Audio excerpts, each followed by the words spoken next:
Pada hari ini, kita akan membuat beg dengan menggunakan teknik stencilan. Anda dah bersedia?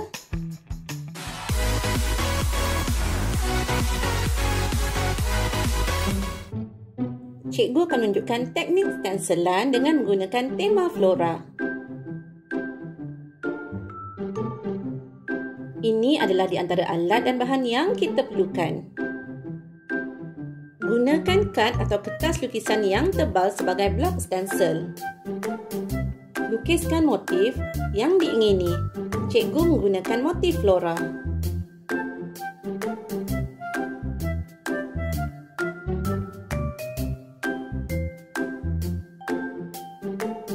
Tebuk bahagian yang bertanda untuk menghasilkan blok stencil. Susun dan letak blok stencil pada kemeja T. Warnakan rupa positif. Untuk mendapat kesan yang cantik, jangan campurkan air.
Lebihan kain yang di bawah jangan dibuang.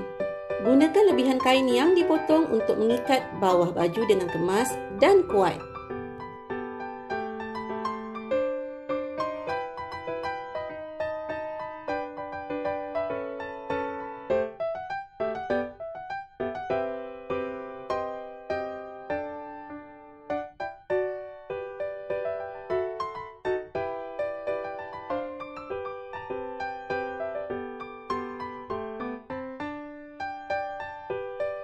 Dah hampir nak siap.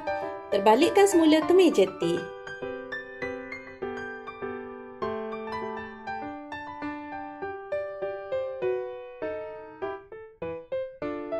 Letakkan potongan kad keras atau kotak sebagai tapak beg untuk mengukuhkan bentuknya. Syabas, kamu telah berjaya menghasilkan beg dengan kreatif. Ini adalah hasil karya cikgu. Cikgu yakin kamu dapat membuat dengan lebih menarik. Selamat mencuba!